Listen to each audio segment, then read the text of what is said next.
Oke, selamat sore semua teman-teman, Bapak Ibu. Buat Pak Aditya dan secara khusus selamat pagi ya, karena beliau saat ini di Belanda. Kita akan berbincang dengan Pak Aditya Judith Perdana yang saat ini bekerja di Tata Steel di Belanda sebagai data analis, reporting, dan analytics. Dan apa itu nanti kita akan banyak berdiskusi dengan beliau. Jadi seperti tadi diinformasikan, ini kita akan berbicara dengan format talk show aja. Jadi silakan nanti teman-teman yang punya pemikiran, komentar ditinggalkan di bagian komentarnya. Kita nanti akan bacakan. Lalu mungkin buat informasi buat semua teman-teman, juga buat Pak Aditya, ini yang mendaftar ini ada hampir 300 orang Pak Aditya. Jadi cukup banyak ya, kayaknya data itu sesuatu yang seksi ternyata. Banyak orang yang tertarik untuk belajar tentangnya. Jadi somehow yang tadinya dilihat sebagai sesuatu yang apa ya gitu ya, tapi sekarang ternyata data itu sesuatu yang menarik banget gitu.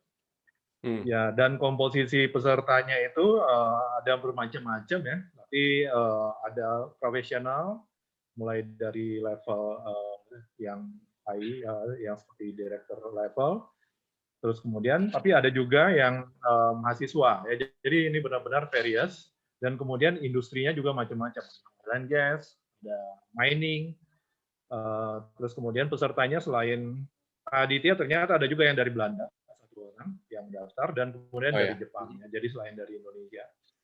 Nah di Indonesia sendiri hampir semua pulau diwakili sama peserta kita. Jadi sore ini kita punya peserta yang sangat various, ya. Jadi itu semoga nanti apa yang kita bicarakan ini membawa hasil buat semua. Formatnya nanti kita mungkin akan bicarakan pertama mengenai ruang lingkup pekerjaan Pak Mas Aditya, dan kemudian nanti masukkan juga nih mungkin diskusi session selanjutnya setengah dari sini mungkin kita akan berbicara gimana sih caranya sehingga bisa menjadi seorang profesional di bidang data ini. Tapi pertama-tama mungkin perkenalan dulu nih Mas Aditya ya, mungkin silakan Mas Aditya perkenalan singkat. Ya, jadi selamat siang buat di Indonesia, pagi buat di Eropa, sama yang ada di Jepang juga, mungkin mirip ya waktunya dengan Indonesia kalau Jepang ya. Ya, terima kasih sebelumnya sudah meluangkan waktunya di hari Minggu ini. Biasanya hari Minggu pada jalan-jalan sama keluarga, cuman ini mau meluangkan waktunya buat coba mendengar ilmu baru gitu mungkin ya. Selama hampir 2 jam mungkin ke depannya. Ya, saya lihat sudah partisipannya sudah lumayan 100, lebih dari 100. Nah, itu lumayan outstanding saya kira. Dan betul kata Bang Togap, saya panggil Bang Togap aja ya. Kayaknya sih makin ke sini data tuh semakin topik yang semakin menarik, apalagi lagi pandemi gini, yang tadinya itu secondary topik sekarang jadi keharusan gitu. Jadi tanpa data yang digital kayaknya bisnis susah survive, apalagi di masa pandemi COVID ini. Ya, sebelumnya saya harus perkenalkan dulu, nama saya Aditya Judith Perdana, biasa dipanggil Aditya. Lalu di sini saya kerja di Belanda, tinggal di kota Utrecht, salah satu kota di Belanda, itu kira-kira sekitar setengah jam dari Amsterdam. Jadi itu ya Bogor Jakarta lah ya, mirip-mirip. Ya, perusahaannya Tata Steel Europe. Saya di sini sudah tinggal hampir 3 tahun. Jadi tahun 2017 akhir mulai tinggal di sini untuk studi master S2. Lalu setelah itu langsung bekerja di Tata Steel Europe gitu. Untuk lokasi site-nya sendiri, Tata Steel Europe itu sekitar di Amsterdam, di sekitar 30 menit lah dari Amsterdam. Jadi dia dekat dengan port ya, jadi salah satu pelabuhan terbesar juga di Belanda itu. Dan Tata Steel Europe ini juga salah satu multinational steel company yang terbesar di Eropa selain ArcelorMittal dan ThyssenKrupp Germany kalau nggak salah. Ya, ya itu saya boleh cerita dari mana nih, Pak Bang Togap? Mulai dari Silakan aja. awal Mungkin karir atau cuma clarify aja, kalau nggak salah Tata Steel itu perusahaan dari India ya? Ya benar. Jadi Benar, right. parent group-nya itu India, Tata Steel Right. di India, Tata Steel Tata Group. Dan dia punya beberapa cabang bisnis, salah satunya itu adalah steel gitu. Jadi Tata Steel Europe itu lokasinya ada 2 sebenarnya, di UK dan di Eropa gitu. Kalau Oke. di Eropa ini pabriknya di Belanda gitu. Jadi Oke. umurnya sendiri sudah sebenarnya tadinya itu bukan perusahaan India tapi perusahaan Belanda. I see. Sudah sekitar 100 tahun umurnya, sudah tua sekali. Jadi Oke. sebelum Perang Dunia itu dia sudah ada, dan dia kayaknya ikut Oke. mensuplai kebutuhan perang juga dulu. Lalu Oke. sekitar tahun 2000-an dibeli oleh Tata Steel gitu. I see. Dan agak bedain juga antara Tata Steel dengan Tata Motor ya. Tata Motor itu salah satu bagian bisnisnya Tata gitu. Oke. Nah, cuma lumayan hebat juga sih, ini kayaknya Tata agak-agak agresif. Jadinya seperti pasti semuanya tahu Jaguar Land Rover itu juga salah satu dari Oke. Tata Motor gitu, jadi dibeli sama Tata I see. gitu. Nah, Kalau boleh cerita sedikit mengenai background profesi saya, ya. dulu saya lulus dari Teknik Industri ITB Oke. tahun 2010, lalu berkarir di Indonesia hampir selama 7 tahun di Freeport Indonesia di Papua. Jadi Bang Togap ini senior saya sebenarnya di Freeport, cuma kita nggak sempat ketemu ya. Nggak Jadi sempat pas ketemu, saya benar. masuk, Bang Togap sudah pergi ya, sudah lulus, Tahun berapa dulu lulus ya? duluan. Masuk ke sana tahun berapa ya? Saya tahun 2011 awal Oh, Januari. 2011. Saya udah Nah, lama nggak di situ. iya. Resign tahun berapa ya, Bang Togap? Saya Udah 2006. lupa. Oh, 2006. Wah, lama juga gitu ya. Udah lama, udah lama. Iya, ya. Ya, jadi saya sering dengar itu nama Bang Togap gitu di Freeport. Jadi walaupun orangnya sudah nggak ada, cuman legasinya tetap ada gitu ya. Moga-moga yang bagus-bagus ya, kayak yang tahu ya. Ya, ya. Living legend lah ini Bang Togap. Okay. Ya. Ya, jadi di Freeport 7 tahun. Di situ saya sejujur banyak dapat ilmu ya, banyak menimba ilmu antara pengetahuan di lapangan dengan di data gitu. Jadi kayaknya hampir 50-50 lah. Waktu itu saya di lapangan, 50% lainnya di kantor gitu. Sorry, Karena Mas Aditya waktu itu di Freeport di bagian apa? Di bagian business intelligence reporting ya. Dari awal di situ. Cuman tadi saya suaranya banyak juga untuk agak project di lapangan gitu yang berkaitan dengan data. Business intelligence dan project improvement, jadi banyak project. Oke. Jadi itu di IT atau di beruntung timingnya di departemen supply chain juga, departemen supply chain management. Oke. Iya. Dulu di bawah Pak Herman Rura kalau masih ingat. Ya, pasti ingat. Aha, ya. Ingat. Dan dulu kebetulan saya beruntung sekali karena timingnya bertepatan dengan implementasi SAP di sana, Bang Togap. Gitu. Di situ jadinya banyak belajar mengenai integrasi sistem gitu. Integrasi sistem dari old system terus kita ganti semuanya ke SAP. Jadinya dari modul inventory, transport, procurement, dan lain-lain. Itu mau nggak mau saya harus belajar dan harus menguasai itu karena diminta untuk membantu project itu gitu. Dan untuk reporting tools jadinya kita butuh rombak semua gitu. Jadi saya banyak belajar juga tentang data modeling pada saat itu sih. Gitu. Jadi 7 tahun itu sangat-sangat inilah banyak. Kalau tanpa 7 tahun kayaknya agak susah untuk saya ke sini gitu karena itu foundation-nya. Lalu saya memutuskan untuk resign juga, sama seperti Bang Toga, dan melanjutkan untuk studi master di Belanda. Nah, ini kenapa saya pilih Belanda? Karena saya ingin tetap melanjutkan karir di bidang logistik dan supply chain, dan saya pikir Belanda ini salah satu yang terbaik gitu di Eropa. dan salah satu lahan hijau juga buat logistik gitu. Karena kita di sini pelabuhan terbesar di Rotterdam Ya, dan hub airport paling ramai di Schiphol gitu. I see. Oke. Dan masternya saya di Amsterdam, itu juga spesifiknya di bidang transport and supply chain management I gitu. see. Cinta banget ya. Oh, Ya, supply chain ya. ya.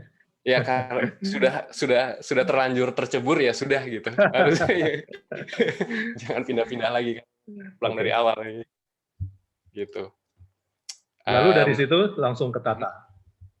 Ya, ya. Jadi saya nggak lama sih master tuh sekitar setahunan di sini. Lalu setahun tapi padat sekali ya. Dan yang agak beda di master saya ini gimana dia ngajarin aplikasi mengenai data analytics atau statistik ya di problem-problem supply chain dan logistik gitu. Nah itu sesuatu yang baru buat saya gitu sebenarnya, jujur itu sesuatu yang baru buat saya di situ belajar seperti ya statistical learning, machine learning dan lain-lainnya gimana aplikasinya itu untuk supply chain. Jadi spesifik sekali di sini. Itu bedanya sepertinya ya. Jurusan-jurusan di Mungkin Eropa boleh dengan saya misalnya di tanya Indonesia ya. di sini sangat-sangat spesifik gitu. Jadi kalau dulu kan saya ingat waktu di teknik industri kita juga belajar statistik. Ya, saya lupa tuh 1 semester apa 2 semester gitu. Tapi kita belajar statistik. Berbeda nggak statistik yang dipelajari saat itu dengan yang dipelajari di waktu kuliah yang spesifik ke SCM tadi?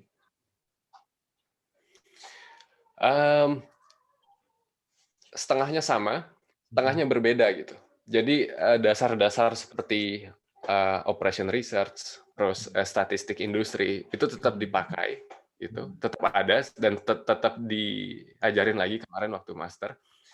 Lalu sisanya itu baru buat saya, di mana itu belum pernah diajarin juga di teknik industri ITB juga sih. Itu statistical learning ke data analytics. Nah, nanti kita bisa detailkan lagi mungkin ya. Saya skip dulu perjalanan ke Tata mungkin sekarang. Iya, dan mungkin bisa langsung cerita tentang pekerjaannya di Tata itu gimana gitu ya, SDM-nya. Ya. Jadi tahun 2011 saya masuk ke Tata sebagai 2018 masuk ke Tata sebagai business data analyst. Jadi business data analyst ini ada di bawahnya reporting and analytics department, di mana parents departemennya itu commercials and supply chain gitu. Jadi kita buat tim isinya orang-orang data engineering, data scientist, terus ada business data analyst seperti saya, dan deliverable-nya itu untuk komersial dan supply chain, jadi sangat spesifik juga itu. Kita bikin reporting tools, kita bikin analytical tools untuk supply chain dan logistics. Jadi semua use case yang kita punya itu berkaitan dengan supply chain, operation, production, and logistics gitu. Dan saya pikir wah ini pas banget ini sama background pendidikan dan pengalaman sebelumnya gitu. Jadi ya udah lanjutkan di sini sampai sekarang juga gitu. Jadi mungkin bisa lebih detail nggak ya? Pertama tadi pertanyaan saya kan orang procurement ya sekarang. Procurement berarti nggak dianggap sebagai bagian dari supply chain itu atau dianggap gimana ya? Kalau pada saat disebut dengan supply chain itu nggak masuk.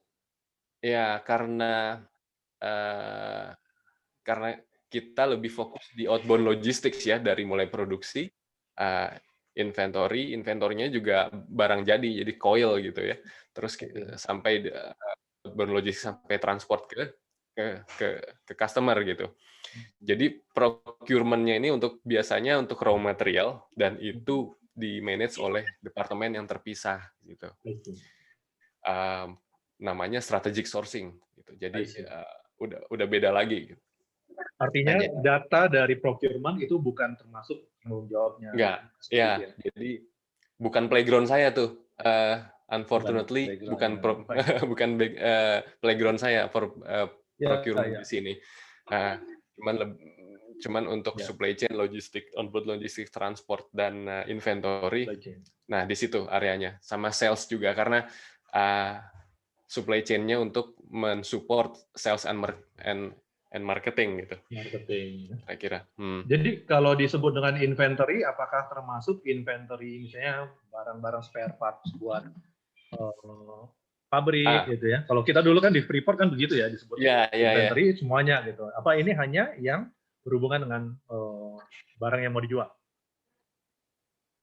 Hanya berhubungan dengan barang yang mau dijual, betul. Jadi agak beda dengan Freeport gitu. Kalau Freeport itu kita lebih monitor barang masuk ya, sampai mensupport pabrik itu bisa running smooth gitu. Dan user kita jadinya maintenance, orang produksi dan lain-lain gitu ya di Freeport. Kalau di sini user kita ini yang megang customer, jadi sales and marketing team user kita, account manager dan lain-lain gitu.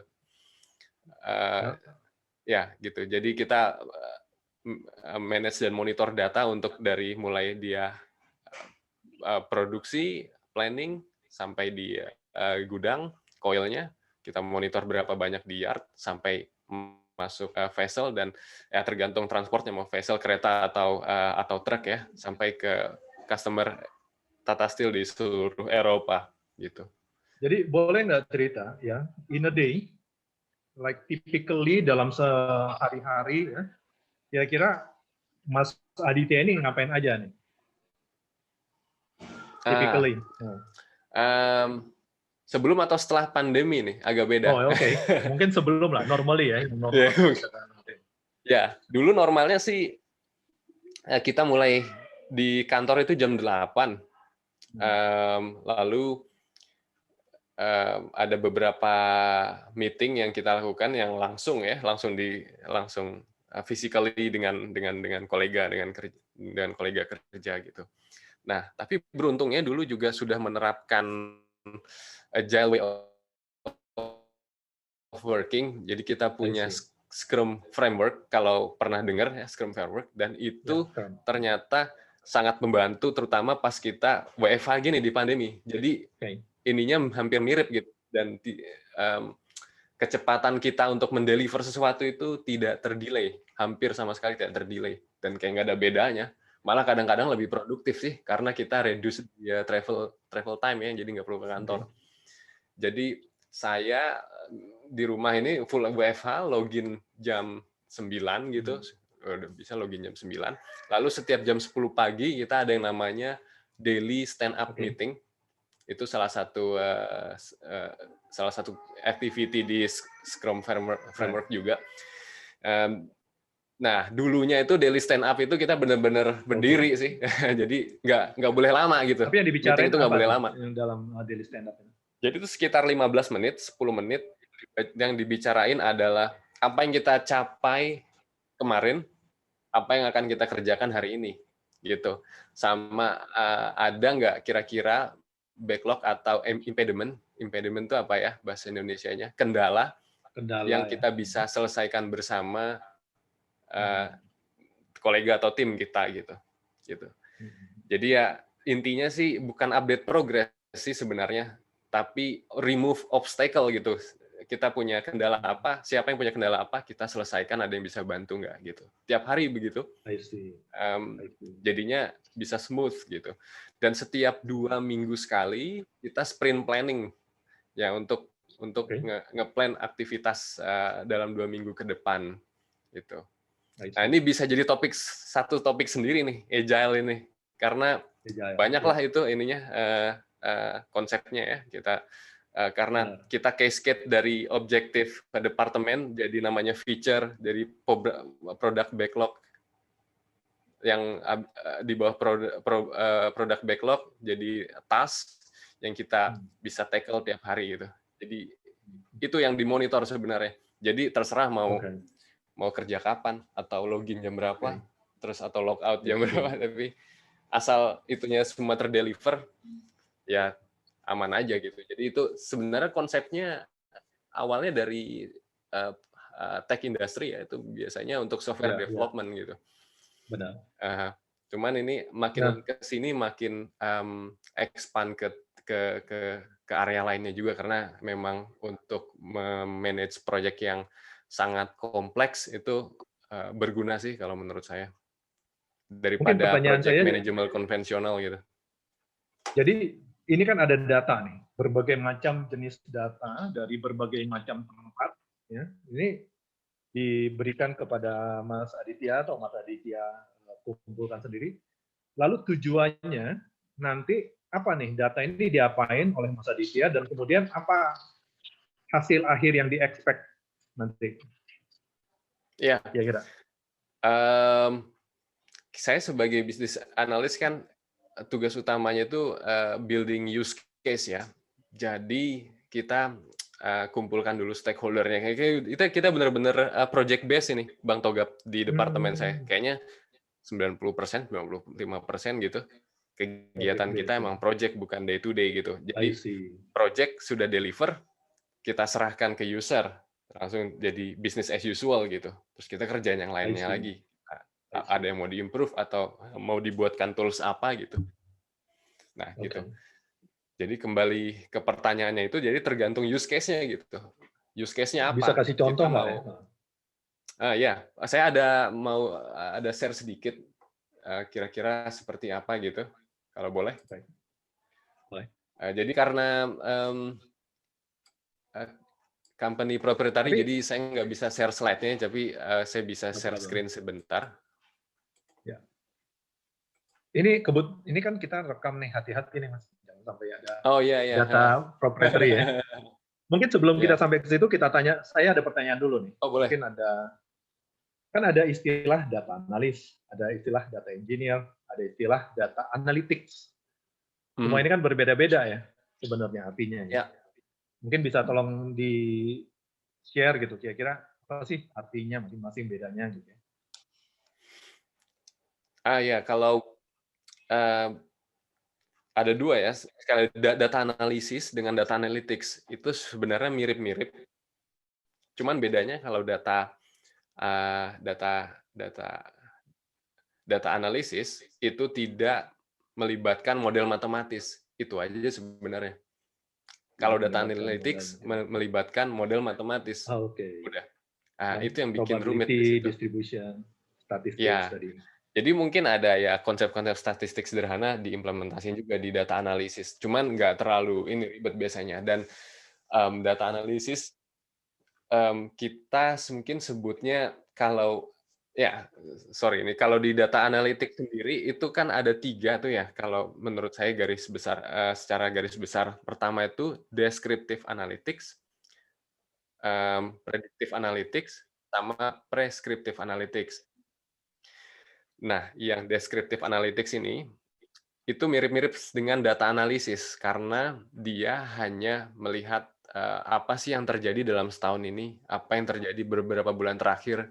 Jadi kita kumpulkan historical data, kita lihat trennya, misalnya tren sales, tren inventory naik atau turun. Jadi artinya apa? Kalau tren sales naik, inventory turun berarti apa? Jadi biasanya yang dilibatkan hanya satu variabel. Dan itu sederhana gitu untuk interpretasi dan untuk sekedar untuk insight tambahan gitu untuk users. Nah, di sisi lain untuk predictive analytics dan prescriptive analytics inilah yang disebut, kalau saya bilang data analytics, dan itu melibatkan model matematis yang kita biasa sebut juga statistical learning. Jadi ini statistical learning ini statistik yang variabel-variabelnya itu bisa kita latih atau update secara berkala dengan memakai data-data yang masuk yang baru, sehingga itu dia terus belajar gitu variabelnya. Nah, itu yang namanya data analytics. Gitu. Itu bedanya secara garis besar di situ. Jadi Mas Aditya melakukan dua-duanya ya, either analisis maupun analytics. Ya, kalau sebagai bisnis data analis ini skopnya lumayan besar ya, karena kita tugasnya itu adalah koordinasi antar tim dan memastikan bahwa deliver gitu ke user. Jadi saya heavily involved itu di awal project, gimana pitching ke stakeholder, pitching ideas ke stakeholder, sama building use case. I see. building use case, kita mau bikin ini, mau bikin itu, ini kira-kira benefitnya seperti apa gitu. Oke. Dan di akhir project kita melakukan deployment ke Oke. user dan I see. memastikan bahwa deliverable-nya sesuai dengan yang dijanjikan gitu. Nah, di Oke. tengah-tengahnya ini, di antaranya ini, saya koordinasi antar tim ini. Jadi kita punya tim data engineering, data engineer, data scientist, ada berapa orang data scientist, lalu ada dari IT juga. Oke. Nah, jadi role-nya agak-agak superficial karena kita harus tahu semuanya ini apa yang harus mereka kerjakan. Tapi kalau misalnya kita diminta detail, ya kita harus Mereka. bisa cepat masuk ke detail juga gitu. I see. Nah, gitu di situ. Nah, jadi hampir skopnya lumayan luas gitu. Tapi yang paling penting tuh memang di deployment sih ya.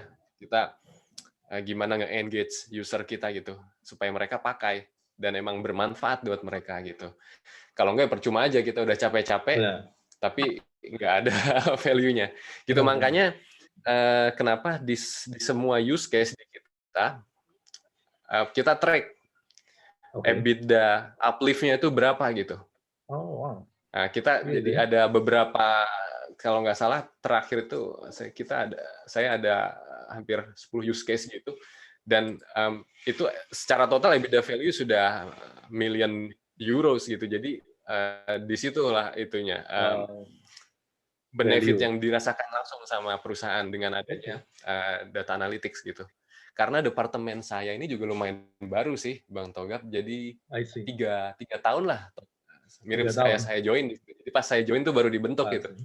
Nah, jadi konsepnya tuh dia untuk kayak seperti membuat startup company di dalam company gitu. Jadi kita agak-agak beda. Karena kita tantangannya adalah gimana kita mentransform perusahaan yang sudah 100 tahun umurnya gitu. Dan itu konvensional industri gitu, sangat-sangat old school gitu ya, still manufacturer. Kita nggak bisa bedain, nggak bisa bandingkan dengan tech company kayak Gojek atau Google atau Amazon, karena dia memang dari awal basisnya udah data. Kalau di sini beda gitu. Kita manufaktur yang sudah 100 tahun, gimana kita digitally transform biar dia pakai data yang digital gitu. Ya, sebenarnya sih ada video yang menarik untuk di-share, gimana Tata Steel dan visinya ke depan mengenai data yang digital selama 2 menit. Nanti kalau waktunya cukup, saya bisa share. Atau mungkin tadi Mas Aditya juga mau kasih contoh tadi yang gimana dengan adanya review atau analisis soal data tadi, kemudian memberikan benefit pada perusahaan tadi yang contohnya agak proprietary tadi. Suaranya agak kecil nih, Bang. Oh, sorry. Tadi saya bilang tadi Mas Aditya mau menunjukkan contoh yang tadi Mas Aditya bilang agak proprietary datanya. Oh iya.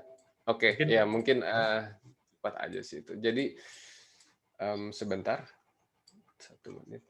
Ini buat teman-teman yang sudah di sini, silahkan dituliskan pertanyaannya di kolom chat ya. Nanti kita akan bacakan beberapa. Kayaknya saya agak-agak ini ya backlight ya, karena jendelanya kebetulan di belakang nih.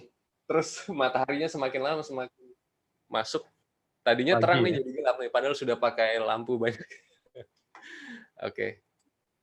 Tapi yang penting kontennya ya, mudah-mudahan.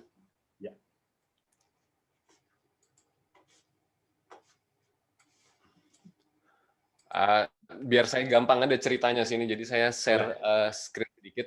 Kelihatan? Kelihatan. Ya. Jadi proyek besar kita sebenarnya di departemen saya itu gimana kita bikin data pipeline dari seluruh bisnis unit kita, karena kita banyak banget bisnis unitnya tersebar di hampir seluruh Eropa, dan dia punya legacy system masing-masing dan in silo gitu. Jadi kita pertama adalah tugasnya gimana kita connect-kan semuanya itu ke dalam satu data warehouse yang besar gitu.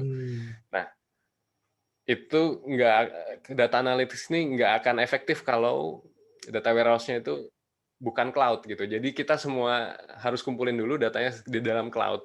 Jadi kita building data pipeline semuanya di dalam cloud.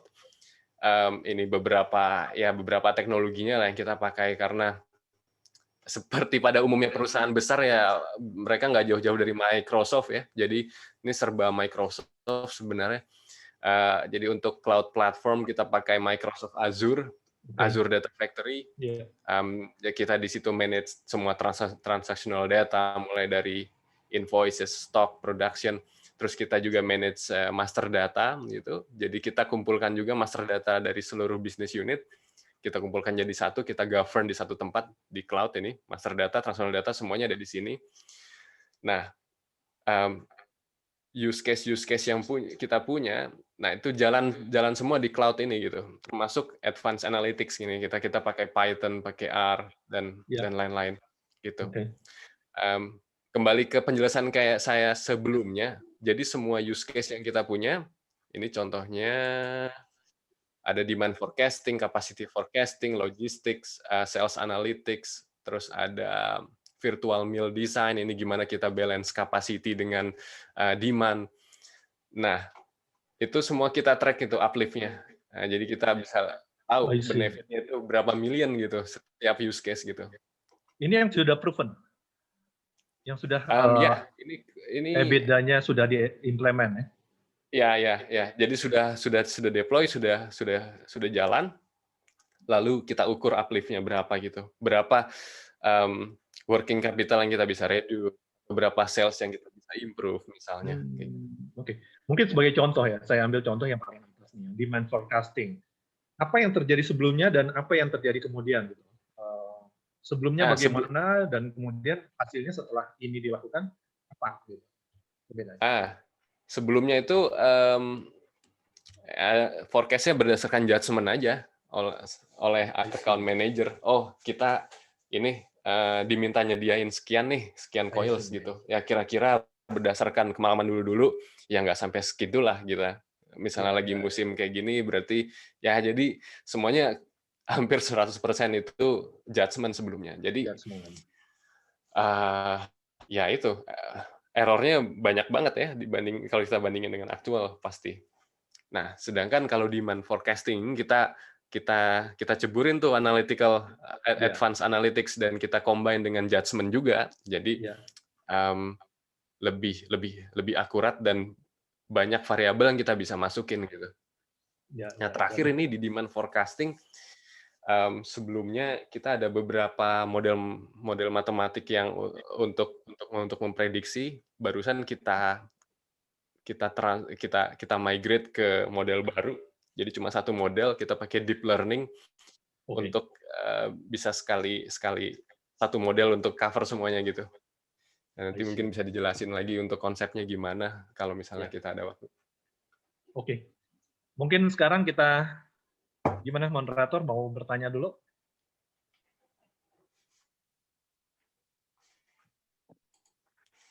Ya, kalau enggak sudah banyak pertanyaan, saya akan mulai dari saya akan mulai dari pertanyaan pertama ya. Ada hampir 140 orang sepertinya sekarang. Pertanyaan pertama itu dari Sylvia Zidni.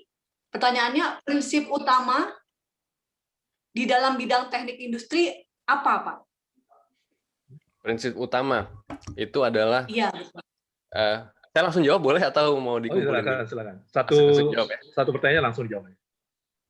Ya udah nggak sabar nih kalau misalnya soal teknik. Jadi itu saya pikir saya beruntung ya dulu kuliahnya di teknik industri ya, karena di situ kita jadinya berpikir secara sistem gitu dan berpikir holistik gitu. Karena kalau nggak kayak gitu, kayaknya untuk profesi yang kayak saya sekarang, bisnis data analis, gitu agak-agak susah gitu, karena kita mesti get the full picture gitu, nggak setengah-setengah gitu. Memang data scientist dia mathematician jago banget gitu, cuman dia belum tentu ngerti business problem gitu, dia nggak ngerti supply chain gitu. Begitupun sebaliknya. Jadi data engineer, orang IT gitu, ya dia nggak terlalu ngerti gitu bisnis problem yang mau di-tackle apa. Nah, kalau TI kan dulu tahu sedikit lah, Jadinya bisa lah bikin puzzle itu gimana gitu, jadi bisa mengcombine sana sini gitu. Dan kalau misalnya kita dibutuhkan atau punya interest di salah satu spesifik tertentu, ya udah kita dalemin di situ gitu, kayak gitu. Ya kira-kira seperti itu. Mudah-mudahan terjawab ya. Oke, next. Baik, ya baik. Terima kasih Pak. Yang pertanyaan kedua dari Daryl. Pertanyaannya dari Bapak Daryl Baharudin. Apakah bisnis intelijen termasuk salah satu di antara data analis, data engineer, dan data scientist? Atau bisnis intelijen itu berbeda dari ketiga profesi itu semua? Ya, bisnis intelligence seperti penjelasan saya tadi sebelumnya, itu masuknya ke descriptive analytics. Ya, karena kita hanya mengobserve historical data gitu ya, dari beberapa tahun terakhir, beberapa bulan terakhir. Itu bisnis intelligence sih masuknya. Dan itu pengalaman saya waktu sebelum berkarir di sini di Freeport, jadi lebih banyak ke bisnis intelligence. Kalau bisnis intelligence itu biasanya pengetahuan yang diperlukan itu data model ya, gimana kita misalnya mengcombine misalnya dari data produksi ke data logistik, data inventory, itu gimana kita combine database-nya. Nah, itu di business intelligence. Cuman ya itu model matematis belum terlibat. Pokoknya di situ aja ininya pembatasnya. Okay. Begitu model matematis terlibat, kita bisa sebut itu data analytics gitu. Jadi biasanya data analisis ini orangnya disebut dengan data analis. Kalau data analytics ini orangnya disebut data scientist karena metode-metodenya itu ya mirip-mirip seperti ya science ya, scientific approach gitu. Dan banyak experimentation juga di situ. Mungkin ini saya coba satu pertanyaan yang berhubungan dengan pekerjaan sekarang ya. Mau menanyakan, ini namanya dari Muhammad Ridlo, data yang efisien kita gunakan dalam manajemen logistik inventory. Ini pertanyaan clear nggak nih, Pak? Mau menanyakan data yang efisien kita gunakan dalam manajemen inventory. Tadi kan Mas Aditya juga cerita tuh, ada legacy system beberapa gitu ya. Terus kemudian semuanya dimasukin dalam cloud. Berarti ada proses standardizing data, ada proses data cleansing segala gitu ya. Nah ini data yang efisien yang kita gunakan dalam manajemen logistics inventory ini gimana nih maksudnya? Apakah ada proses sehingga datanya menjadi efisien atau gimana? Ya, sebenarnya pertanyaannya juga coba saya jawab aja ya. Jadi nggak tahu apa bakal hit ke pertanyaan atau enggak. Benar. Mudah-mudahan ya. Emang pertama benar katanya Bang Togap. Jadi semua data yang kita terima itu kita nggak bisa telan mentah-mentah gitu. Pasti ada additional transformation seperti data clean up dan lain-lain gitu, sehingga data itu siap gitu untuk diolah. Ya sama ya, seperti kayak kita masak, pasti semuanya disiapin dulu sebelum diceburin gitu kan ya. Sama, cloud juga begitu. Jadi pas kita semuanya building data pipeline dari source system, dari legacy system ke cloud, itu nggak semuanya bisa diterima dengan bersih. Jadi kita clean up dulu di situ dengan otomatis sih, tentunya nggak manual gitu, nggak manual di Excel download terus kita bersihkan, tapi itu semuanya otomatis. Iya, ya. Di situ juga fungsinya bisnis data analis ya. Kita karena kita yang ngerti bisnis data itu gimana dan itu gimana diolah gitu di situ. Kayak gitu. Lalu nanti ya sesuai requirement dari use case kita, misalnya logistik, apa tantangan yang mau dijawab apa gitu. Misalnya berapa truk efisien yang kita mesti, berapa truk optimal yang kita mesti punya sekarang gitu untuk bisa mendeliver semuanya dengan tepat waktu, dengan cost yang seminimal mungkin gitu. Nah, itu kan beberapa variabelnya banyak tuh ya. Ya, nanti ya kita kumpulkan. Karena yang penting datanya udah di cloud semua sih. Jadi kita tinggal building model di situ gampang gitu. Dan kalau advanced analytics itu dia memang the beauty of advanced analytics itu dia bisa diimplementasikan di cloud, dan ya kalau kita misalnya sekarang sebutnya cloud computing lah ya. Ya. Jadi dia bisa kalkulasi secara real time di situ gitu. Karena kalau nggak begitu pasti lama banget dan lama processingnya ya. Karena kita banyak dataset yang diolah dari mungkin puluhan tahun yang lalu. Dan itu kalau misalnya nggak pakai teknologi yang cloud gitu, jadi delay-nya lama sekali gitu. Jadi nggak efisien juga. Benar. Gitu. Nah, ini ada pertanyaan. Tadi sebenarnya Mas Aditya udah ceritakan. Pertama, benefit-nya dari apa yang sudah dikerjakan oleh Mas Aditya ini. Pertama tadi demand forecasting yang lebih akurat mungkin ya. Kedua tadi kayak menghitung jumlah truk yang harus digunakan gitu. Nah, kira-kira yang lain apa lagi nih Mas yang hasil yang pernah didapatkan melalui proses yang dilakukan oleh Mas? Yang paling prominent selain itu sih capacity planning gitu. Jadi jadi kita connect juga dengan teman-teman di lapangan di production and maintenance gitu. Jadi mereka tahu bulan ini sebaiknya 5 line manufacturer aja yang kita utilize gitu. Sisanya kita bisa maintenance kayak gitu. Atau ya itu, jadi membalance antara kapasitas produksi kita dengan demand kita gitu. Jadi semuanya emang saling interconnected sih gitu. Kita kayak di demand capacity planning ini kita pakai simulasi juga di situ. Jadi kita ada itu namanya tadi di slide saya virtual mill design gitu. Jadi kita punya beberapa mill, terus kita visualisasikan dalam bentuk grafik gitu ya, semakin besar kapasitasnya semakin tebal gitu ya. Nah, nanti kita bisa simulasikan, tinggal masukin aja ininya variabelnya.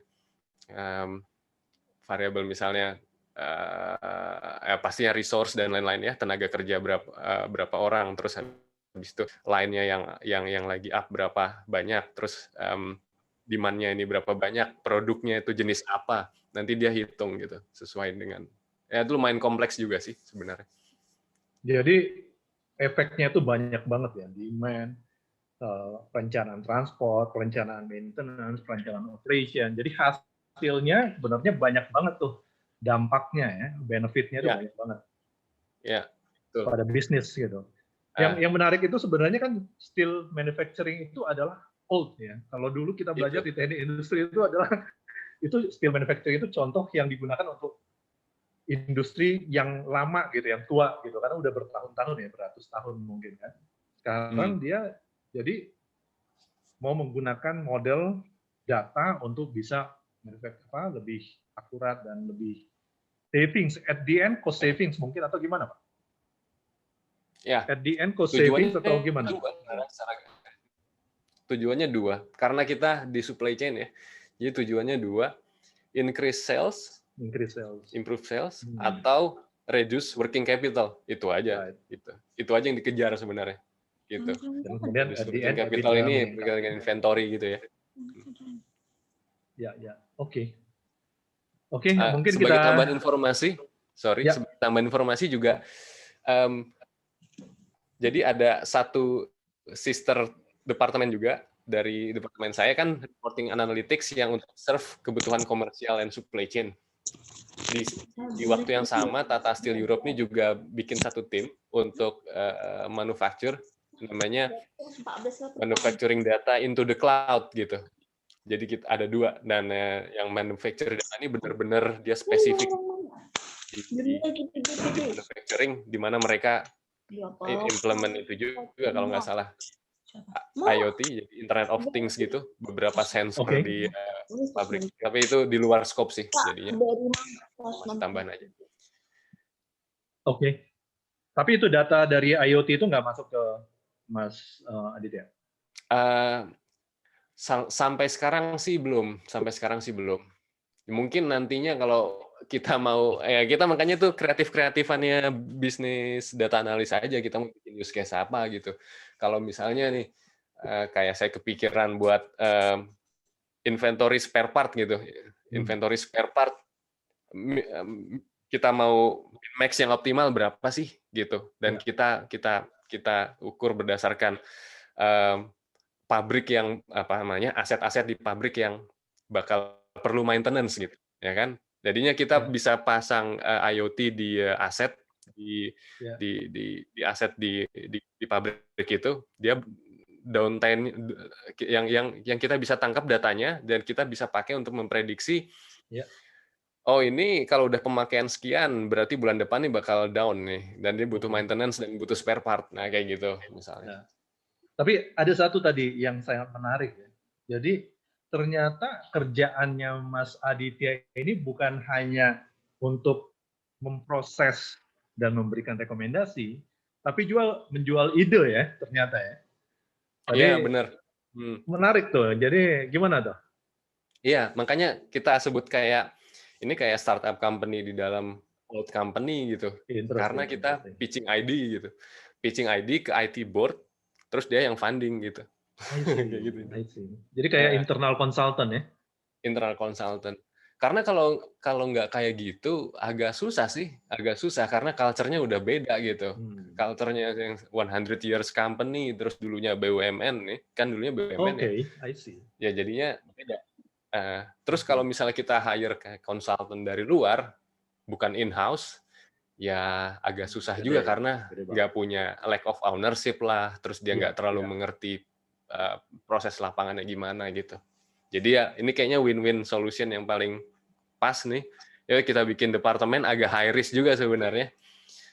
Isinya 30 orang, itu kayak startup company dalam company gitu. Oke, jadi ini ada pertanyaan nih dari Pak Bima ya, Pak Bima.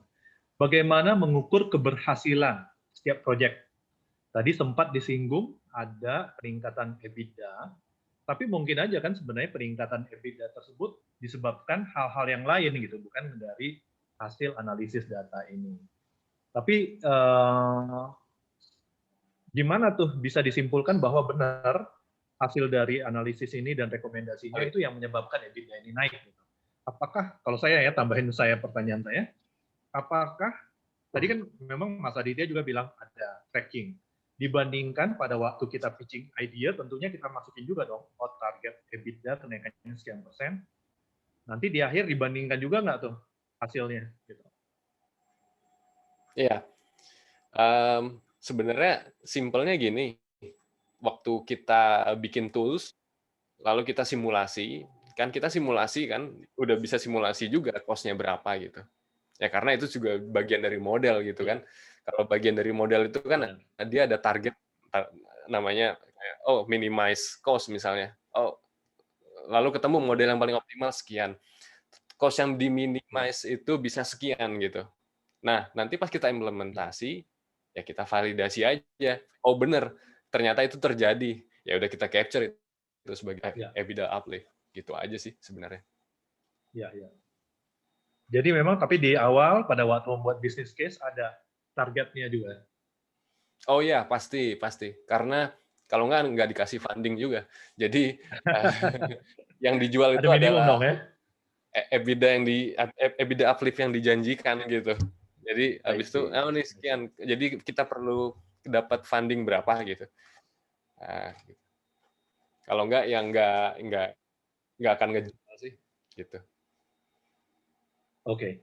Nah, kira-kira selama ini challenge-nya gimana aja dong, Mas Aditya? Dalam melakukan pekerjaan Mas Aditya? Ya, itu transformasi itu challenge sih. Tentunya. Ya, terus saya pikir sih, saya kemarin juga pernah bikin survei ya untuk digital transformation ini, elemen apa yang paling penting, dan itu banyak yang jawab orang, dan saya setuju dengan itu, 80% bilang orang. Jadi ada proses, teknologi atau tools, dan people gitu. Nah, people ini challenge nih, paling challenge. Jadi karena banyak stakeholder-nya, dan gimana kita mencari common grounds gitu. persamaan dari semuanya punya interest masing-masing, semuanya bisa mengemukakan pendapat masing-masing. Dan kita cari tengah-tengahnya itu di mana gitu. Dan kita harus agree itu sebelum jalanin proyek, kalau nggak akan kemana-mana proyeknya. Lalu yang kedua, setiap problem itu kan unik ya. Kayak di sektor steel kita, di industri steel ini kita ada sektor otomotif, sektor packaging, sektor konstruksi, dan lain-lain gitu. Nah, setiap sektor itu challenge-nya unik. Cuman kita pingin deploy data and digital tools yang kalau bisa generic gitu, as generic as possible. Jadi kita nggak bisa dong beda sektor terus kita deliver beda solusi gitu. Nanti kita juga repot maintenance-nya. Dan mereka juga nggak connect satu sama lain untuk mencapai tujuan perusahaan gitu ya, tujuan perusahaan secara umum gitu. Jadi di situ challenge-nya, ketemu mencari common ground gitu, di antara variasi-variasi ini. Nah, ini kan tadi Mas Aditya cerita bahwa ini juga departemennya sebenarnya baru. Setelah 3 tahun ini berjalan, kira-kira terlihat bahwa internal stakeholders-nya lebih respect terhadap departemen ini atau gimana? Oh, semuanya paid off sih kalau menurut saya, gara-gara pandemi. Oh gitu. Kenapa hubungannya dengan pandemi? Ya, karena nggak ada pilihan lain, Bang. Nggak ada pilihan lain gitu. Ini steel industry sudah di ujung tanduk sebenarnya. Karena slow down ya pertumbuhan ekonomi, karena sangat relate gitu mereka. Kalau growth dari ekonomi itu rendah, pasti pembangunan juga rendah. Sedikit yang beli mobil, otomotif sektornya juga turun, konstruksi turun, semuanya turun gitu. Jadi kalau mereka nggak punya tools-tools yang kita deliver yang sekarang ini, agak kesulitan juga gitu untuk bisa agile dan bisa survive gitu. Dan kita juga build culture ya. Jadi di departemen kita build culture, startup culture yang kita bisa kerja dari manapun, tetap deliver dengan kecepatan tinggi gitu.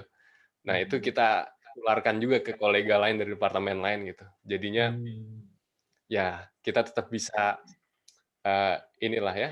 Kalau secara praktisnya sales and marketing team itu bisa kerja dengan nyaman dengan digital tools yang kita kasih ke mereka dari mana aja gitu. Oke. Jadi artinya benar-benar perusahaan melihat bahwa ini ada benefit-nya dan bukan hanya itu, bahkan ini kritikal gitu ya buat survival ya. Untuk survival, ya betul. Menarik. Ya. Menarik. Data yang dianalisis bisa membantu perusahaan untuk survive. Karena industri baja ini industri yang tua gitu ya, mungkin stakeholder-nya, orang-orang di dalamnya udah terbiasa dengan proses yang lama gitu ya. Apalagi tadinya state-owned company BUMN gitu ya, dan berubah culture, berubah mindset. Mungkin bisa share videonya, Mas Aditya. Ini kita udah sekitar 1 jam menjelang masuk di acara ini.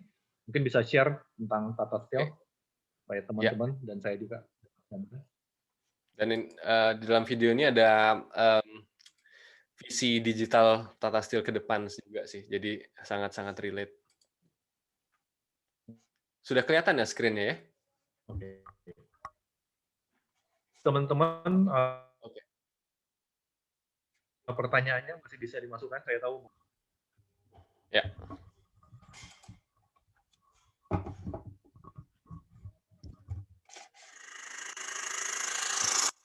Look at us today. Without today, there is no tomorrow.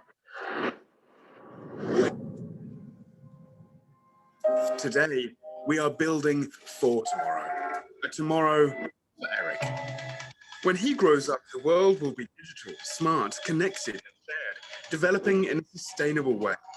Eric will be living in a smart, connected city. Cars, homes, packaging, bridges, and machines will still be part of the future world.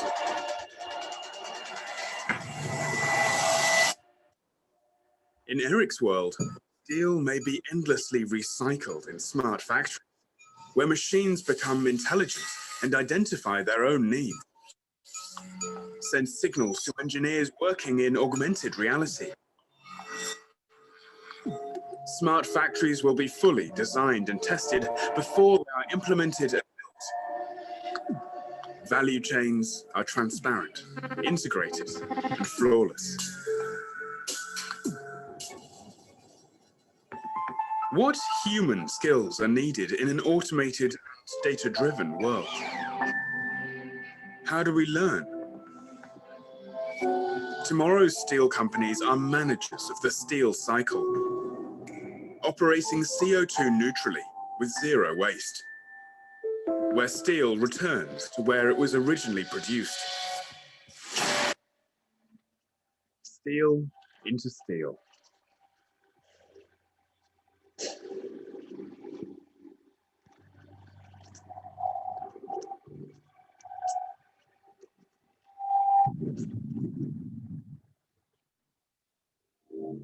Truly circular.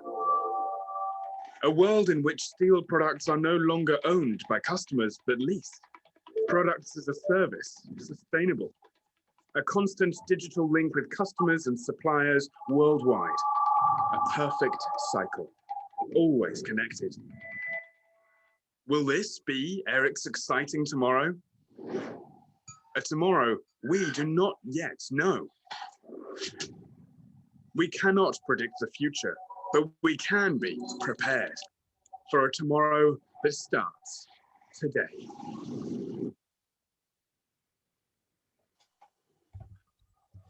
Ya, menarik sekali nih. Jadi ini kalau sekarang mungkin istilahnya industri 4.0 ya. Ada Iya, betul. tadi saya lihat virtual reality, augmented reality, terus kemudian IoT pasti, blockchain, terus robotics, ya. Semua tools dari industri 4.0 digunakan gitu ya. Ya. Targetnya ya. Mbak, sepertinya 2 tahun lalu ini Tata Steel Europe pernah menang jadi salah satu manufacturing lighthouse ya, dia karena bisa mengimplementasikan industri 4.0 gitu. Ya, it's coming. Even ke Indonesia udah mulai.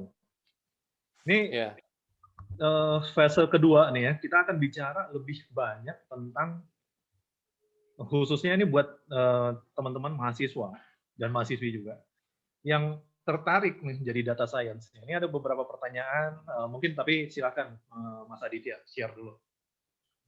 Kira-kira kalau untuk punya profesi seperti yang Mas Aditya ini, apa sih basisnya gitu? Gimana sih? Tadi ada pertanyaan, kalau saya bukan orang teknik, bisa nggak sih? Gitu. Terus kemudian apa saya harus menguasai programming language?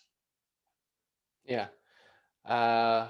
pertama itu kalau saya bisa split dari 2 skillnya itu ada technical and non-technical skills ya. Untuk non-technical skill udah pasti communication skill, kita karena butuh pitching ya, dan building use case, ya itu creative thinking juga, kreatif-kreatifan kita juga gimana gitu. Terus ability to speak multiple language, tapi bukan berarti bahasa Belanda, bahasa Jerman, bahasa Inggris ya. Multiple language di sini tuh gimana kita bisa bahasa logistik, bahasa supply chain, bahasa IT, bahasa bahasa lapangan, karena itu beda-beda gitu. Karena kita jadi bridge di antara tim yang berbeda-beda dan kadang-kadang di antara 2 dunia yang berbeda juga gitu. Jadi kita mesti bisa langsung switch gitu, karena kalau nggak akan ngerti mereka gitu. Nah itu juga butuh banyak-banyak belajar juga sih istilah-istilah yang spesifik gitu. Ya kan pasti supply chain kayak procurement kan banyak juga punya istilah-istilah masing-masing. Dan belum tentu ahli di procurement tapi ngerti di IT, begitupun sebaliknya gitu. Jadi paling nggak kita bisa nge-bridge communication gap ini gitu. Itu dari sisi non-teknisnya. Terus untuk teknis, ya paling seperti pengetahuan data modeling, terus basic IT architecture, karena kita mesti tahu arsitektur ERP contohnya lah ya, kita mau konekin dengan cloud computing, terus jadinya gimana gitu. Lalu ada dasar-dasar statistik untuk pengolahan data, terus ya itu tadi untuk advanced analytics kita ngerti sedikit atau kalau bisa banyak gitu ya tentang statistical learning. Paling gampang statistical learning ini mungkin kalau semuanya udah tahu linear regression ya. Paling nggak di kuliah pernah ya ketemu linear regression. Itu sebenarnya bentuk paling sederhana dari data analytics gitu. Karena kita bisa pakai model itu untuk prediksi gitu ya. Misalnya kita punya beberapa dataset, kita bikin grafik misalnya Y dan X gitu ya, terus langsung kita bisa mau tarik dari garis lurus yang di situ dia punya persamaan Y sama dengan MX plus C. Nah, Ya, M-nya ini yang koefisien variabel ini kan yang kita ya, cari gitu. ya. Nah, begitu kita masukin data yang kita mau prediksi X di mana, masukin ke model ini, Y-nya ketemu. Itu udah salah satu predictive analytics sebenarnya. Ya, Gitu. ya. Nah, ya itu. Dan menurut saya zaman sekarang sudah gampang ya, semua resource ada di mana-mana, ada di internet. Jadi asal kita mau belajar, Itu ya. ya di Coursera dan lain-lain itu cukup detail gitu course-nya. Jadi kalau kita misalnya cuman tahu di bagian bisnis problem, misalnya kita ahli di supply chain, logistik, terus kita pengen belajar data analytics, cari aja asal keyword-nya benar di Coursera atau dimanapun. Asal kita bisa meluangkan waktu untuk belajar, cobain sendiri gitu, ya itu harusnya bisa sih, harusnya bisa. Begitupun sebaliknya, kalau misalnya orang IT mau terjun ke bidang ini terus mau belajar supply chain, kayaknya ya bisa hubungi Bang Togap juga tuh. Oh, setuju saya itu. Terus kemudian mengenai software ya, memang harus kuat di software atau programming language apa yang harus dikuasai? Kan tadi ada Python, ada R, terus kemudian mungkin ada SQL. Kira-kira apa lagi? Apa semua itu harus dipelajarin atau gimana? Enggak juga sih, sebenarnya kalau jujur saya juga mediocre di programming, karena bukan itu intinya gitu. Bahasa bisa apapun, cuman cara berpikirnya tetap sama dan logiknya tetap Cara sama berpikir. gitu. Jadi mungkin satu lagi skill yang sangat berguna nih kayaknya ya, design thinking nih lagi kekinian juga nih, design thinking. Design thinking. Ya, sistem design thinking ini Apa sih gimana design kita thinking bisa itu? bisa membayangkan sesuatu, bisa mendesain sesuatu yang sistemik, dan itu kita bisa translate juga ke technical requirement gitu. Jadi kalau bicara soal programming, yang penting dasar-dasarnya lah ya, logiknya apa, paling nggak kita ngerti SQL udah cukup sepertinya. Ambil data dari tabel mana, kita mesti transform jadi apa gitu. Itu tidak terlalu masalah kalau programming sih, kalau menurut saya, karena resource-nya lebih banyak lagi, dan makin ke sini semakin banyak package yang sudah bisa menyederhanakan programming itu gitu. Yang tadinya ada 100 baris kode, sekarang tinggal 2 aja juga bisa gitu. Ya, asal kita update aja terus. Jadi ini tadi ada pertanyaan dari Mbak Reni Rinowati untuk menjadi data analis. Berarti sudah terjawab ya, Mbak Reni ya. Ini ada pertanyaan yang menarik juga nih. Pernah nggak melakukan kesalahan? Oh, Pernah nggak pada saat melakukan review data atau analisis ternyata melakukan kesalahan? Ya itu udah pasti pernah sih ya, udah pasti pernah. Dan tergantung nih, kita kesalahan apa dulu nih. Kalau misalnya kita menyiapkan data untuk presentasi manajemen misalnya ya gitu ya. Nah, kalau itu kan kalau bisa ya jangan salah gitu ya. Nah, disitulah peran skill bisnis kita gitu. Karena saya udah ngerti nih kalau inventory atau sales ini kayaknya nggak mungkin ini kalau kayak gini gitu. Jadi kita internal validation-nya jalan gitu. Misalnya data kita olah jadinya A, tapi menurut pengalaman kita, menurut knowledge kita, kayaknya itu nggak mungkin A, paling nggak B lah ya, atau tengah-tengah. Nah, pasti ini ada yang salah nih di datanya, gitu. Nah, gitu. Itulah penting, makanya kita punya knowledge di bisnis, di operationalnya juga, di supply chain logistik, dan bukan cuman pure data analis atau data analytics gitu, karena kita bisa mentah-mentah telan analisanya gitu, walaupun itu tidak make sense gitu. Dan mungkin itu tidak make sense-nya karena ada kesalahan transformasi di sebelumnya ya, atau datanya nggak clean atau gimana gitu. Oke. Jadi dengan kita punya pengetahuan soal bisnisnya sendiri itu membantu ya dalam memvalidasi hasil kita ya. Iya, sangat membantu, sangat membantu. Gitu. Kalau kesalahan yang lain kayak kesalahan project gitu misalnya, tim member melakukan kesalahan atau apa, terus misalnya ada beberapa feature atau fungsi yang kita deploy tapi tidak sesuai ternyata. Nah itu malah bagian dari makanan sehari-hari. Oke. Itulah pentingnya agile gitu. Karena kita falling forward gitu. Jadi emang eksperimen gitu approach-nya. Kalau eksperimen itu kan yang berhasil satu, gagalnya 100 gitu. Ya itu konsepnya yang sama diterapkan juga. Jadi kita coba salah, coba terus. Right. Jadi pakai iteration gitu. Jadi makanya setiap 2 minggu itu kita sprintnya setiap 2 minggu. Setiap 2 minggu itu kita ada deliver sesuatu gitu. Itu atau patch atau hotfix atau apa gitu. Ya Jadi mirip-mirip itulah kayak perusahaan aplikasi gitu. Saya pernah baca tuh, jadi istilahnya dia making mistakes fast. Jadi cepat membuat kesalahan gitu. Betul. Iya. Making mistakes fast. Kalau misalnya menarik. Soalnya ini sangat teknis dan kompleks. Kalau technical complex project, satu-satunya jalan biar paling efektif tuh gitu sih, dicoba sedikit-sedikit, terus kita jadi tahu gitu. Oke. Nah ini tadi berarti ini ada pertanyaan tadi dari Feby ya, apakah data analis harus dari teknik? Jawabannya enggak juga ya, bisa dari berbagai bidang ya, yang penting tertarik dengan tadi ya. Ya, dari bisnis juga bisa. Mungkin sharing ya. Nah, teman-temannya Mas Aditya sendiri itu latar belakangnya apa aja sih? Apa semuanya jalurnya sama seperti Mas Aditya atau gimana? Beda-beda. Ada tim data engineering. Itu juga kita banyak support dari tata konsultansi service. Kalau udah terlalu IT banget gitu, ya itu TCS ini IT konsultannya Tata gitu. Jadi dia bantu di situ. Itu data engineering. Ada juga dan selain orang India tuh ada ya pasti banyak orang Belanda juga, Belanda, Jerman, Austria. Kita lumayan multinasional ya.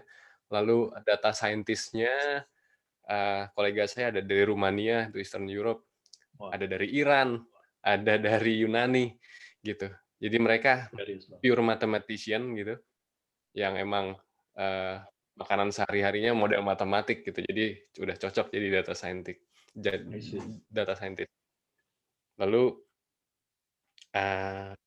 sepertinya itu ya, untuk dari Asia itu terakhir punya kolega dari Filipina, Vietnam, tapi sudah resign semua. Jadi tinggal saya sih kayaknya dari Asia. Ada juga dari Brazil ya. Tapi latar belakang pendidikannya juga macam-macam. Ada nggak misalnya misalnya yang dari ilmu sosial gitu? Karena walaupun ilmu sosial kan belajar statistik juga ya. Oh ya, tapi sampai sekarang kebetulan belum ada ya. Jadi selama ini background-nya itu mathematician, IT untuk data engineering, terus lalu dari bisnis juga ada, dari supply chain ya, dari benar-benar yang tadinya dia tuh day to day supply chain, terus sekarang jadi ikutan project juga di sini gitu. Itu karena dia memang tertarik atau mempunyai skill tentang data analitik ini, data analisis, atau gimana dia bisa dari SCM? Ya, karena dia tahu gitu di lapangan seperti apa, itu dia yang ininya sangat-sangat membantu. Gitu. Jadi dia ngerti soal bisnisnya, jadi dia bisa kasih kontribusi gitu ya buat timnya. Ya, benar. Dia untuk validasi use case juga sangat membantu jadinya. Oke. Ini pertanyaannya lagi ya.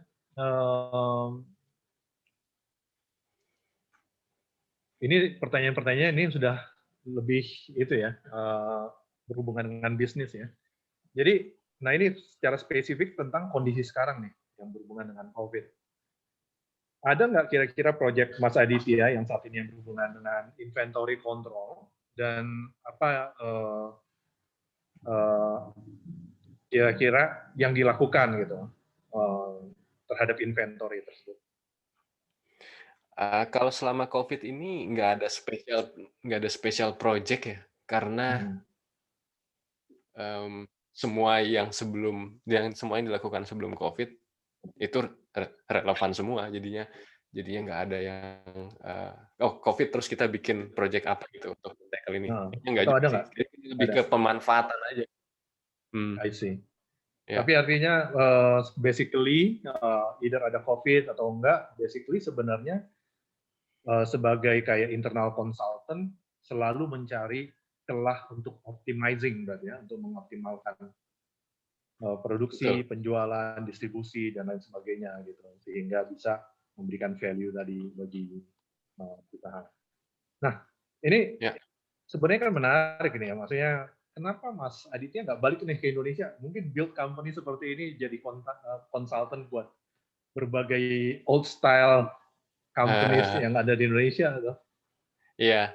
Ini kan saya masih berapa total nih? Masih 2 tahun sebenarnya. Jadi lumayan baru juga sih. Kayaknya 2 tahun belum cukup lah. Mungkin nanti kalau sudah beberapa tahun dan semakin build knowledge-nya, jadi udah siap untuk pulang. Kalau enggak, takutnya nanti setengah matang gitu. Ya. Tapi anyway ya ini something yang apa ya? Saya pikir tidak bisa dihindari lagi.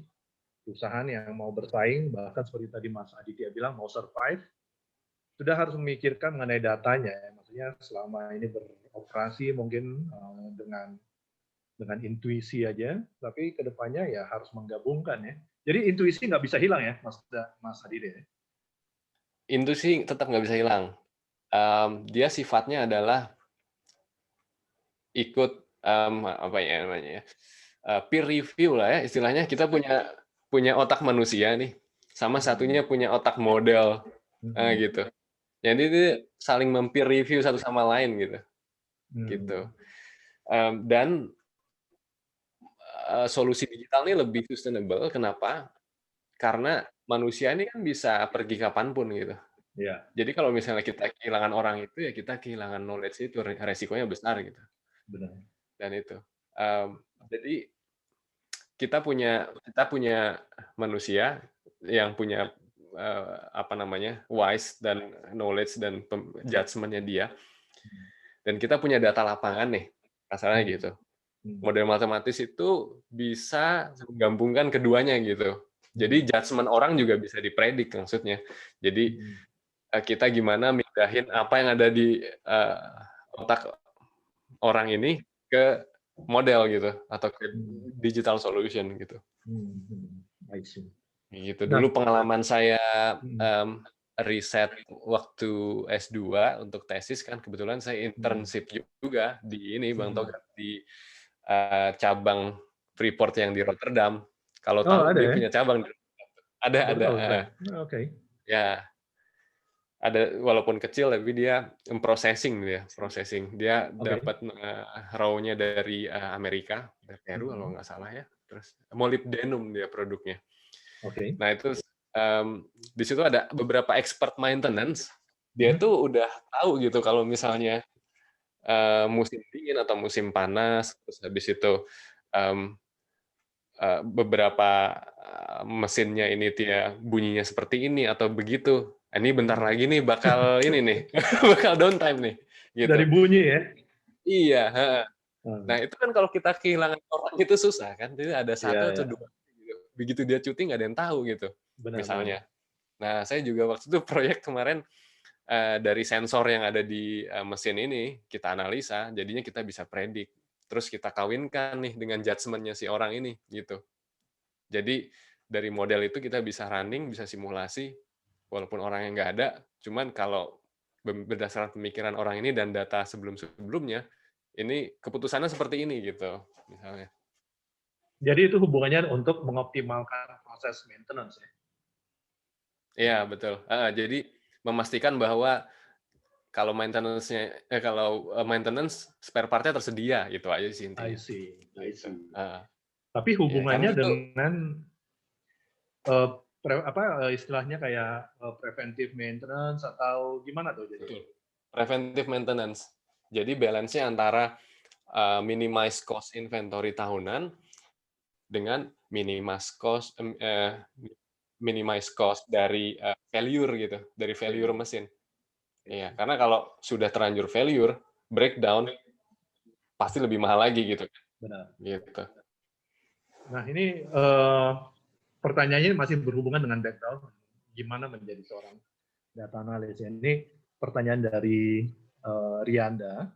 Kalau background saya dari procurement selama 10 tahun, apakah ada kesempatan untuk pindah ke data analis?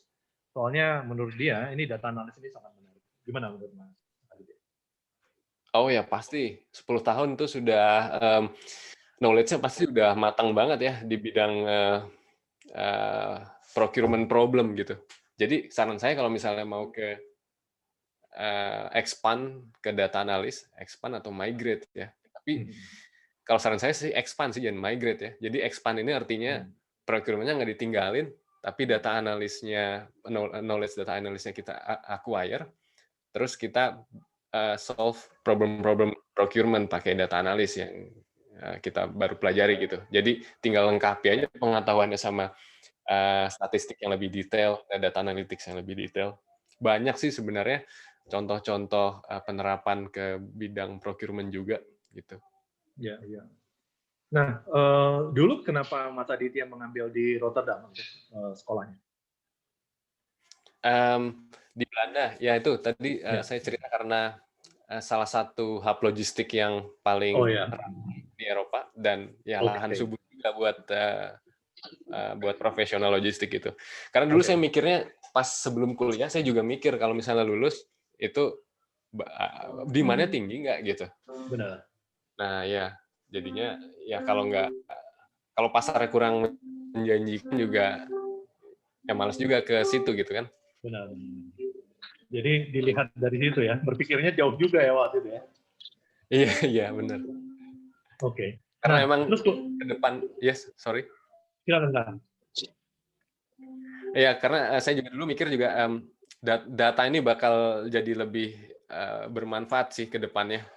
Makanya dulu juga ambil spesialisasi supply chain yang data driven gitu. Dan itu cuma ada di sini sih kebetulan. Saya cari-cari sudah ada, cuma ada di sini. Soalnya jurusan lain kebanyakan kayak supply chain aja gitu. Yang lain cuma data science aja gitu. Nggak ada yang keduanya gitu. Padahal orang yang punya skill dua-duanya dan bisa overlapping ini, itu yang paling dicari nih kalau saya perhatikan di Eropa ya, karena masih sedikit orang yang ngerti business challenge dengan yang ngerti data analytics juga gitu. Nah, pada waktu kemudian baru pertama kali bergabung dengan Tata, itu ada challenge nggak? Maksudnya Mas Aditya masih relatif muda, datang dari Asia, datang dari Indonesia, gitu ya. Kira-kira ada challenge nggak untuk adapt, terus kemudian bekerja di sana? Challenge buat Asia secara umum ya. Malu sih ya, kita budaya malu sih soalnya ya. Jadinya kita nggak biasa mengemukakan pendapat di depan umum gitu. Padahal di sini itu sangat dihargai gitu. Jadi kalau misalnya percaya dengan idenya, mau ngomong apa asal itu justifiable, ya udah bicara aja gitu, nggak usah malu.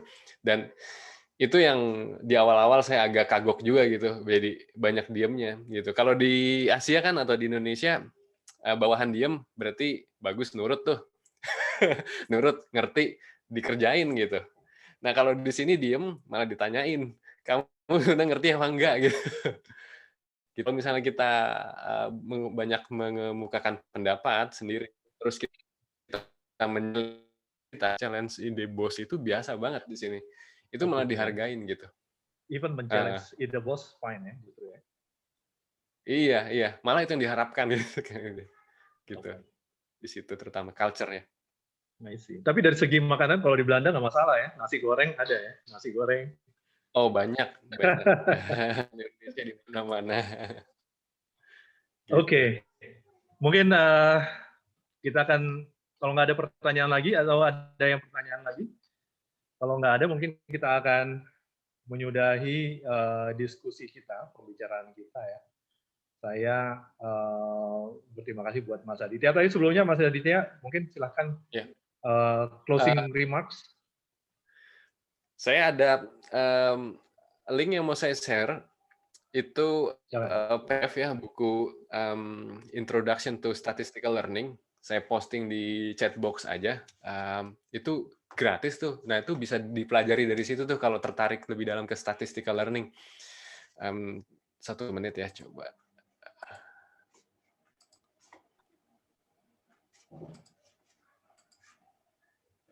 Jadi buat teman-teman semua ya, ini proses yang nggak akan selesai, maksudnya kita proses belajar pertama nih. Jadi hopefully apa yang kita share nanti benar-benar bisa berguna buat teman-teman, either praktisi atau yang masih belajar, ya. Dan kemudian jangan pergi dulu, kita masih ada diskusi, foto bareng dan sebagainya. Ya, Introduction to Statistical Learning with Application in R. Gini, kalau ada yang tertarik statistical learning, apa itu linear regresi, multiple linear regression, classification, dan model-model matematis lainnya, implementasinya gimana. Ini sampai kita bikin program sendiri di R. Oke. Kita bisa pelajari diri sendiri nih. Saya copy di mana chatbox-nya ya? Ada chat di bawah. Kalau kursornya ke bawah nanti muncul. Ya.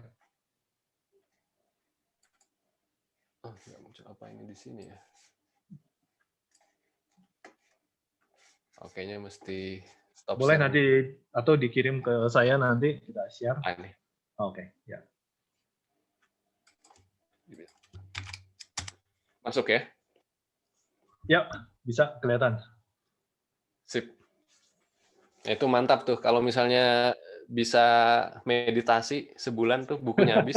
Jadi data scientist. Tapi ini harus mengerti R programming nggak? Sederhana sebenarnya sih. Sederhana, ya? Oh, ini sederhana buat Mas Aditya, mungkin buat yang lain nggak sederhana. Ya, resource-nya banyak sih. Masalahnya jadinya kalau misalnya kita ada kendala, ya cari di Google. Gitu. Pokoknya apa-apa Google ya. Oke. Ya. Kira-kira ada hal lain terakhir yang mau di-share, mau disampaikan buat teman-teman di Indonesia yang tertarik untuk jadi data analis atau yang tertarik untuk mengaplikasikan supply chain berbasis data? Kalau mungkin satu last note dari saya, kalau misalnya di Indonesia itu surganya data ya, karena orangnya banyak banget gitu, problemnya banyak banget, bahkan surganya industri ya Bang Togap, karena banyak yang bisa dioptimalkan gitu, banyak yang bisa di-reduce cost. Ya. Karena tapi kayaknya lebih banyak obstacle-nya itu di apa ya, hal-hal yang sifatnya mungkin bersifat non teknis gitu. Jadi non teknis. Jadi yang penting itu culture dulu kayaknya sih. Culture gimana kita build data culture gitu, menghargai data, benar-benar data driven community gitu ya. Lebih percaya dengan data dibandingin dengan kata orang lah, itu dulu sebenarnya foundation. Dan gitu, itu yang mesti dibangun sebenarnya kayak gitu. Jadi kalau itu jalan, udah semua orang-orang yang jago di bidang data pasti terapresiasi dan makin flourish gitu. Ya. Gitu. Karena saya yakin banyak juga sih yang pasti udah jago-jago di bidang data juga di Indonesia pasti. Gitu. Dan saya lihat aplikasinya banyak banget. Saya dari procurement ya, kita selalu bicara soal spend analytics gitu ya, spend analysis. Gimana kita melihat historical spend, terus kemudian kita berusaha untuk mengoptimize ke depannya gitu. Terus kemudian ya tentunya tetap harus ada masukan dari orang-orang seperti tadi Mas Aditya sendiri masih bilang bahwa knowledge dari orang per orang itu masih penting, karena mereka yang mungkin bisa kasih validasi apa punya pengalaman yang harus di ini. Ini ada pertanyaan nih tadi dari Pak Pandu, ini berhubungan dengan PDF tadi. Basic apa yang harus saya kuasai sebelum baca PDF tadi? Soalnya saya background-nya jurusan sosial. Ada nggak Sosial. basic tertentu yang harus Basic. Basicnya statistik aja cukup sebenarnya. Kalau misalnya dulu pas belajar sosial ada survei terus butuh olah statistik gitu, mungkin bisa cukup ya. Jadi itu pelan-pelan aja sih. Yang penting itu konsepnya sebenarnya, konsep dari awalnya sebelum kita terjerumus ke matematis yang sangat rumit dan kita nggak tahu apa itu gitu. Jadi itu ada beberapa case menarik di situ seperti sales and marketing gitu ya. Terus ada beberapa prediksi yang dilakukan Netflix misalnya. Dia bisa rekomendasiin film apa berdasarkan historical watching kita. Nah gitu.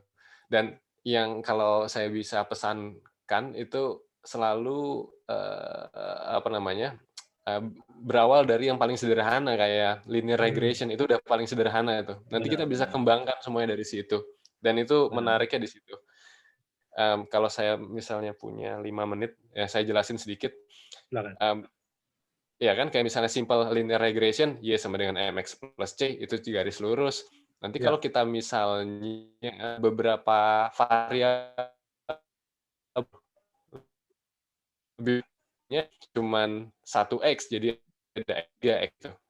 Nah, itu jadinya multiple linear regression gitu. Jadi ada beberapa dimensi yang tadinya cuma grafiknya Y sama dengan X, jadi Y, X1, X2, X3 gitu.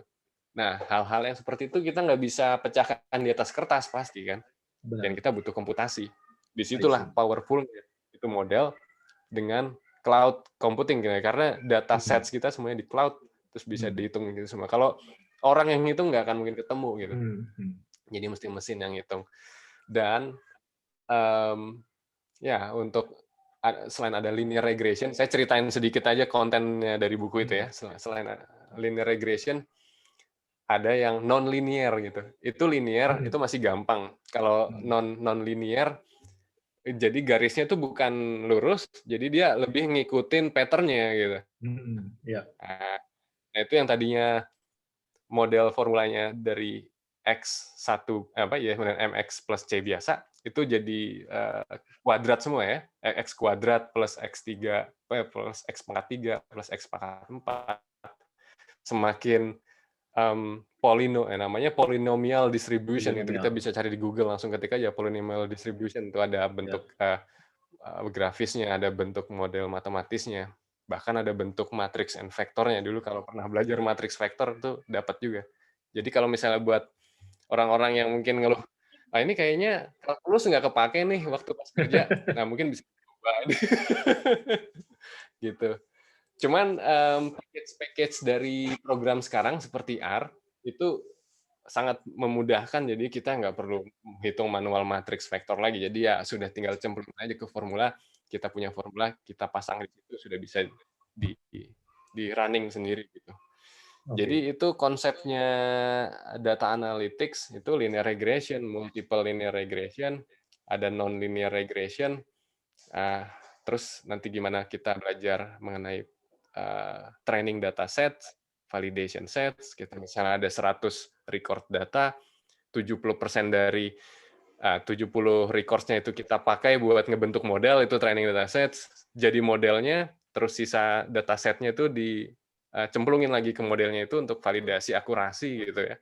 Semakin tinggi akurasinya berarti modelnya semakin bagus gitu. Cuman selalu balance gitu antara model akurasi dengan model interpretasi gitu ya. Jadi semakin kompleks modelnya, semakin akurat dia, tapi semakin susah kita menginterpretasinya gitu. Jadi lebih ke black box gitu ya. Jadi semakin banyak modelnya semakin kompleks, semakin rumit gitu. Tapi kalau misalnya semakin simple, kita makin mudah ya. Misalnya kita ingin mempredik sales dari budget iklan iklan TV dengan iklan sosial media gitu ya. Jadi iklan TV itu X1, iklan sosial media itu X2 budgetnya. Nah, setelah kita ketemu model, kita dapat Y, yaitu sales, Y sama dengan 1x1 plus 2x2. X2 ini tadi budget sosial media ya. Jadinya itu artinya peningkatan budget di sosial media ini 2 kali lebih berpengaruh dibandingkan dengan peningkatan budget di iklan TV untuk menghasilkan sales yang sama gitu misalnya. Itu interpretasi, itu selalu balance antara model interpretation dan akurasi. Ya, itu saya cerita 5 menit isi buku itu. Oke. Gitu. Sebenarnya Excel masih kepake nggak sih? Oh, masih. Jadi Excel engineer tuh mirip-mirip data engineer juga sebenarnya. Oke. Gitu. Jadi belajar dari Excel kita mulai buat permulaan lebih ke bisa ad hoc analisis lah ya. Lebih banyak buat validasi akhir gitu. Kita sudah dapat datanya, terus habis itu kita download, kita double check lagi gitu. Biasanya Excel paling gampang. Oke, kita sudah bersama hampir 1,5 jam. Di sana Mas Aditya berarti udah sekitar jam 10.40 ya? 10.40 betul. 10.40. Ya. Terima kasih Mas Aditya, ini sharingnya banyak banget nih dagingnya nih. Semoga pendengar semua mendapatkan sesuatu yang baik ya buat kita semua.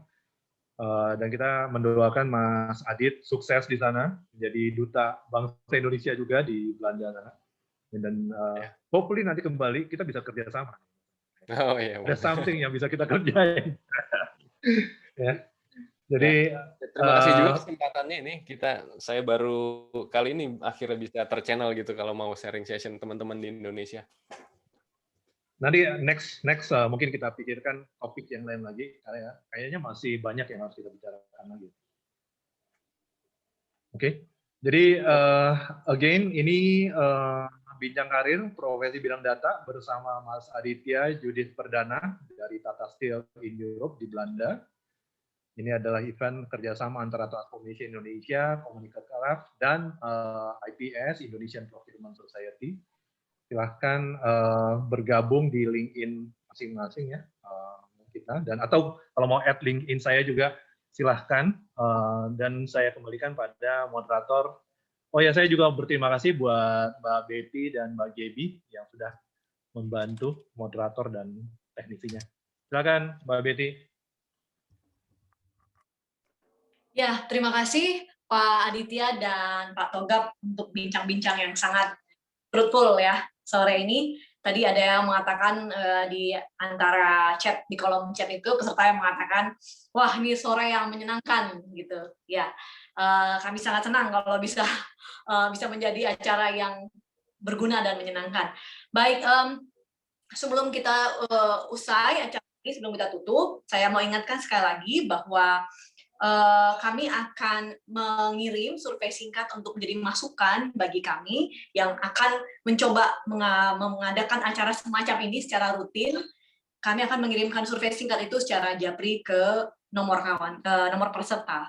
Juga notulensi dari acara ini akan kami kirimkan juga ke WA para peserta.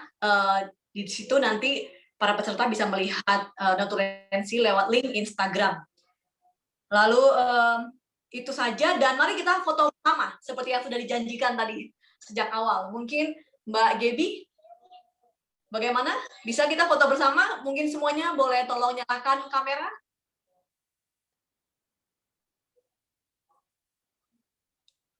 Bagaimana Mbak Gaby, sudah bisa dimulai foto bersama? Ya, bisa. Saya hitung ya, 1, 2, 3. Oke. 1, 2, 3. Sebentar, masih ada beberapa page.